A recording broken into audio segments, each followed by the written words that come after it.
Halo teman-teman.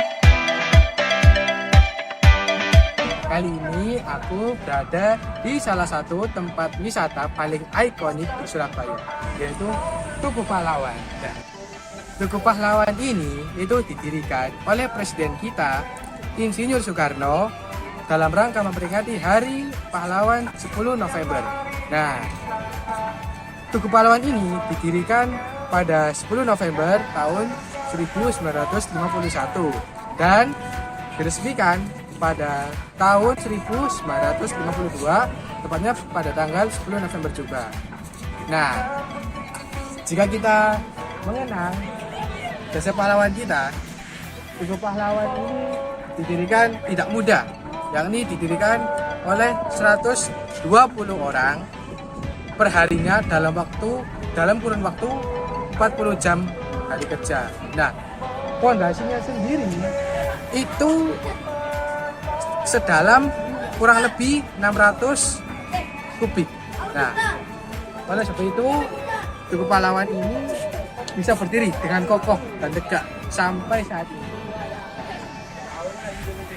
Tugu Pahlawan ini juga memiliki museum, namanya Museum 10 November. Letak museumnya sendiri itu tepat berada di belakang Tugu Pahlawan.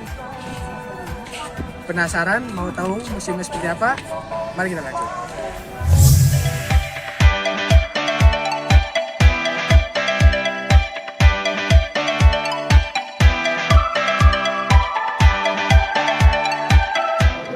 Halo teman-teman. Jadi di sini kita berdua berada di Museum 10 November. Di museum ini kita berdua ingin melihat dan mengeksplor apa saja yang ada di dalam Museum 10 November ini. Ikutin kita berdua terus ya.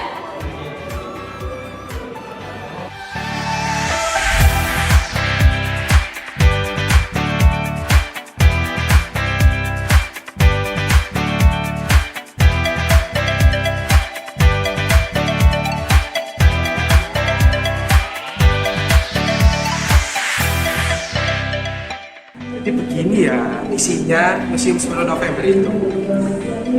Dan lukis-lukisan seperti ini.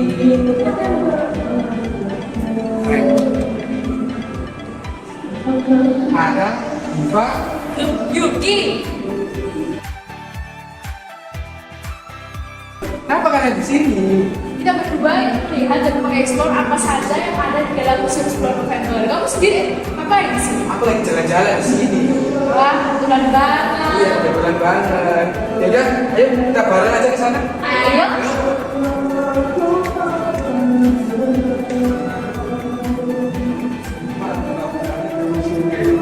Nanti kita coba. Ya. Ini ada salah. Nah, ini ada salah-salahnya. Kalian itu di sini tuh ngapain selain jalan-jalan? Nah, jadi itu sebenarnya kita dikasih tugas untuk membuat vlog. Untuk objek vlognya sendiri, kita memilih di dalam Museum 10 November. Oh begitu, sama dong. Ya, Ya aku juga kesini vlog. Mana kalau kita kolaborasi? boleh.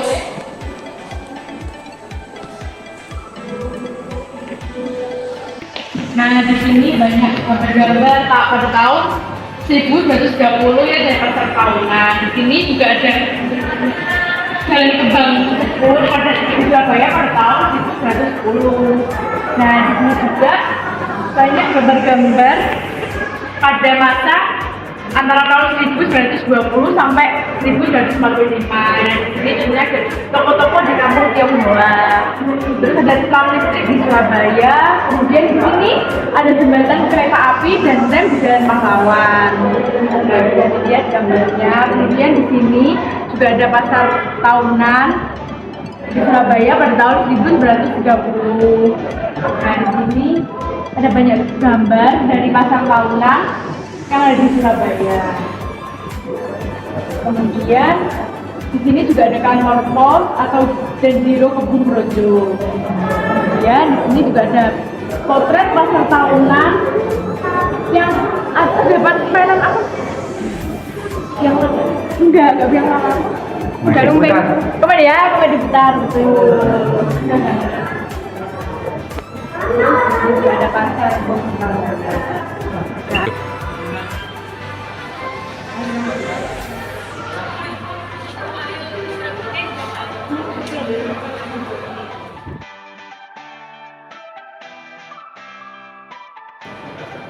Nah, ini gambarnya Bung Tomo ya.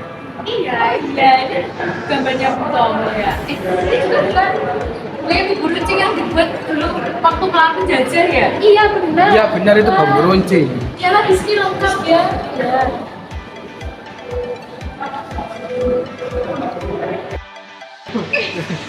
Ayo dulu aja nanti nongkrongnya. Tidak ada yang nunggu. Nah, sekarang kita Pada tanggal 5 Oktober 1945, sekitar 3.000 tentara Inggris dengan 49 yang dipimpin Brigjen A.W.S. Malaki mendarat di Surabaya untuk menyelamatkan dari anak Surabaya yang kemudian berkembang menjadi pertempuran darat. Melihat banyak jatuhnya korban, Brigadir Jenderal Malaki lalu memprogram Tuhan dan Tuhan untuk melakukan penyelidikan penjajah senjata di Bumi Tengah.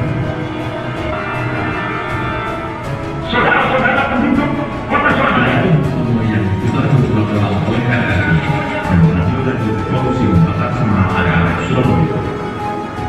Area-area Surabaya terkoordinasi dalam markas pertahanan kota Surabaya yang dipimpin Pak Sumpong. Surabaya kemudian terbagi dalam 3 sektor pertempuran. Sektor timur yang meliputi Kenjeran sampai Walu dipimpin oleh Raden Prawiro Dinarjo. Tentara itu mulai melancarkan serangan. Pesawat-pesawat tempur dan brilliant Inggris mulai menghancurkan kota. Lalu pada pukul 7, tentara Inggris mulai bergerak dari utara Surabaya, yaitu Tanjung Perak, ke sepanjang Kalimas. Tentara Inggris yang berada di sebelah barat Kalimas pun bergerak ke arah pabrik rokok Sampurna. Pada pukul 10 pagi, kapal perang Inggris makin mengencangkan pengeboman ke kota Surabaya untuk membukakan jalan tank dan pasukan infanteri. Sedangkan pada pukul 11, pesawat-pesawat Royal Air Force Inggris melakukan strafing sambil menjatuhkan bom berkekuatan 500 pound.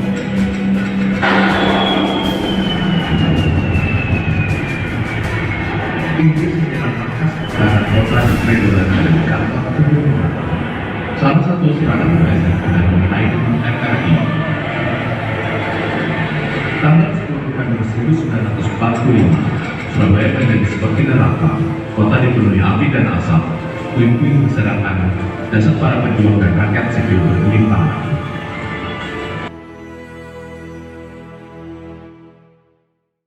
bagus ya dari filmnya. Iya, itu bagus. Ternyata perjalanan Surabaya dan Surabaya itu seperti masih dalam melawan penjajah. Iya. Bisa kita lihat dari penayangan film tadi kan seperti apa. Nah, jadi itu tadi film yang barusan kita lihat. Kita tadi itu melihat film perjuangan anak-anak Surabaya. Tepatnya pada tanggal 10 November 1945. Pertempuran ini terjadi selama 21 hari di kota Surabaya. Nah, patung ini itu sebagai bukti perjuangan arek-arek Surabaya pada saat melawan penjajah Belanda dan Inggris atau banyak sebagai tentara seperti itu. Momen tersebut diabadikan dalam patung ini. Di sini tertulis gugur sebagai bunga bangsa. Artinya arek-arek Surabaya itu tidak hanya berperang saja, tapi juga gugur sebagai bunga bangsa. Yang artinya pahlawan pejuang arek Surabaya berjuang tanpa pamrih sampai ke darah penghabisan saat mengusir penjajahan Belanda dan juga penjajahan Inggris, atau yang lebih disebut sebagai penjajahan sekutu. Setelah kita melihat perjuangan para pahlawannya di tempat ini, mari kita berani bersama. Ayo kita ke sini teman-teman. Ini merupakan salah satu pahlawan nasional dari Surabaya ya. Nah, jadi kita lihat ini adalah HR Muhammad Maulidipurwo. Beliau merupakan salah satu wakil kepala desa Kalisosok Surabaya pada tahun 1931 ini. Nah, pada tahun 2014 juga, Presiden Joko Widodo menobatkan beliau sebagai pahlawan nasional. Nah, beliau juga ditugaskan sebagai asisten negara dan keamanan rakyat tapi kepala staf Kementerian Pertahanan. Nah, jadi sekarang kita lanjut ke lantai 2 yuk. Yuk.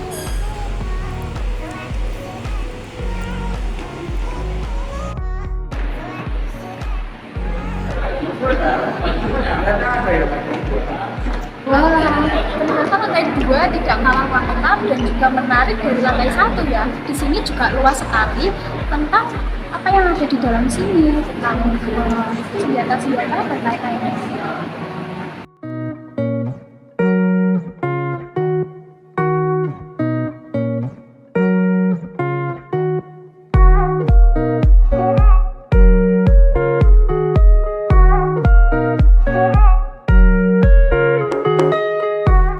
Ini sekarang aku lagi di lantai 2 dari Museum Tugu Pahlawan atau Museum 10 November. Nah, di sini kita bisa lihat berbagai macam benda peninggalan penjajahan. Seperti ini contohnya. Ini adalah peralatan medis yang digunakan untuk korban-korban pada pertempuran 10 November tahun 1945. Oke, kita lanjut ya. Nah, sekarang kita akan melihat senjata-senjata yang digunakan warga sipil pada masa penjajahan. Ada pistol, ada parang, ada bayonet, sangkur.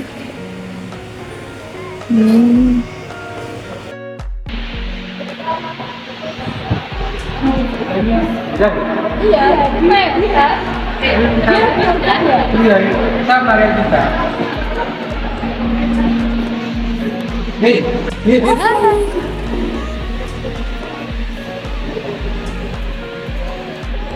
kamu di sini juga lagi nge-vlog? Iya, aku lagi nge-vlog. Yaudah, kalau gitu kita berangkat aja. Ayo.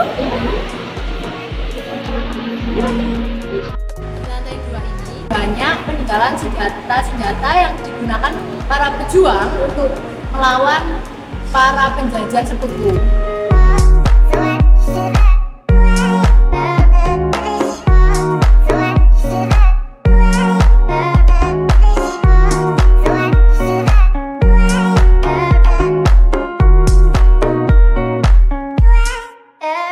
nah sebenarnya masyarakat Surabaya itu, ada Surabaya lebih tepatnya, itu tidak memiliki senjata. Senjata yang asli itu hanya bambu runcing. Senjata-senjata seperti ini itu merupakan senjata rampasan dari tentara sekutu. Oleh sebab itu, melalui senjata-senjata ini, anak Surabaya bisa menang melawan penjajahan. Mari kita ke sini sebentar. Ini gambar-gambar ini adalah gambar sejarah Surabaya tempo dulu. Di Surabaya tahun 1970-an, Andurunan, Gedung Siola, ternyata benteng Gedung Coe. Seperti ini ya.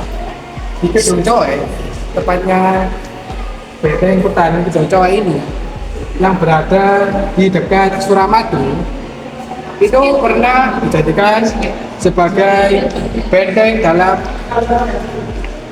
dalam penjajahan sekutu pada saat sekutu menjajah Surabaya.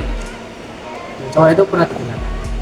Perjuangan para pahlawan pada tanggal 10 November 1945 itu bukan hanya peperangan saja, namun perjuangan itu dilakukan juga dengan mendirikan dapur umum ini yang didirikan oleh para wanita untuk menyiapkan makanan juga minuman untuk para pahlawan. Kita kan sudah ini ya. Bagaimana kalau kita mencari salah satu pengunjung untuk kita wawancarai? Boleh, bisa. Ayo kita langsung. Teman-teman, sadar ya. Aku mau mewawancarai salah satu pengunjung museum ini. Mas, permisi, mohon maaf menunggu waktunya. Boleh perkenalan dulu, masnya dengan siapa? Ilham, saya mau tanya, bagaimana pendapat Mas Ilham terkait Museum 10 November? Kayak musim ini, bagi saya musim ini itu sangat bermanfaat sekali. Selain untuk sarana berlibur atau untuk mengisi waktu luang, kita itu bisa menghabiskan waktu di sini untuk belajar, yaitu belajar tentang masa lalu dari Indonesia, bagaimana negara Indonesia itu dijajah oleh Jepang maupun Belanda. Di museum ini itu juga terdapat barang-barang peninggalan peperangan dulu, tentunya seperti senjata atau topi untuk alat-alat perang. Dan itu juga ada sebuah teater di sana tadi yang menceritakan sejarahnya. Jadi penonton itu bisa tahu bagaimana sih sejarahnya waktu Indonesia dijajah. Lalu sampai Indonesia itu merdeka itu kayak gitu. Bagaimana perasaan Mas terkait museum? Perasaan saya terkait museum itu senang karena jadi kan untuk mempelajari suatu sejarah itu kan nggak mudah ya, kita mencari-cari. Kadang apa yang kita cari di internet itu juga tentu benar. Jadi ini bisa dipastikan kalau sejarah-sejarah yang ditulis di sini itu bisa kredibilitas. Iya. Terima kasih ya Mbak Jaya.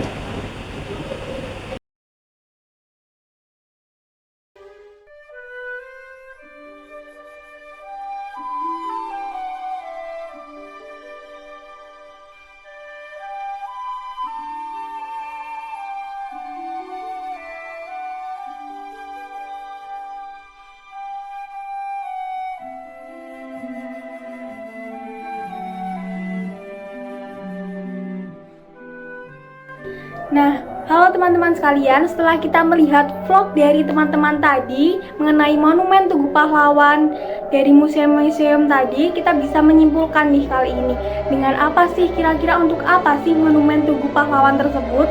Sebelumnya, perkenalkan nama saya Nanda Putri Amelia dengan NIM akhir 4087. Nah teman-teman, jadi kesimpulannya itu adalah Tugu Pahlawan atau lebih dikenal dengan Monumen Nasional Monas Surabaya merupakan sebuah landmark yang memiliki makna sejarah dan simbolisme yang tinggi bagi masyarakat Indonesia.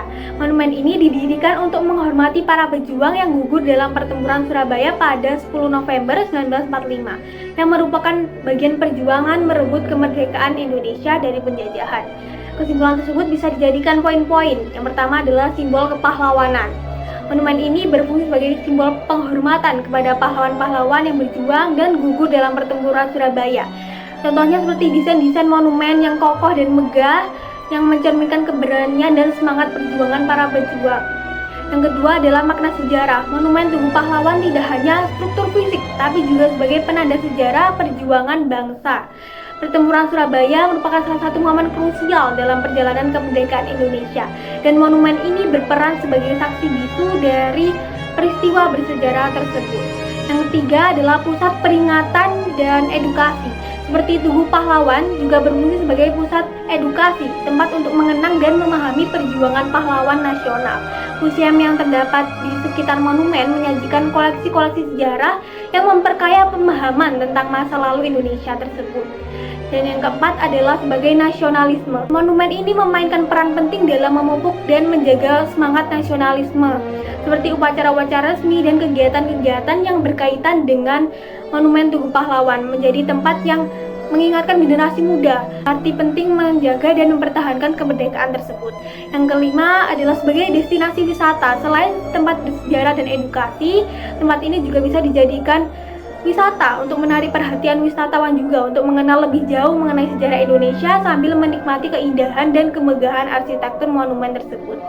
Dengan kesimpulan tersebut, Monumen Tugu Pahlawan di Surabaya bukan hanya menjadi bagian integral dari warisan sejarah Indonesia, tetapi juga berfungsi sebagai simbol kebangkitan dan kekuatan nasional yang terus dijunjung tinggi oleh masyarakat. Sekian dari saya, wassalamualaikum warahmatullahi wabarakatuh.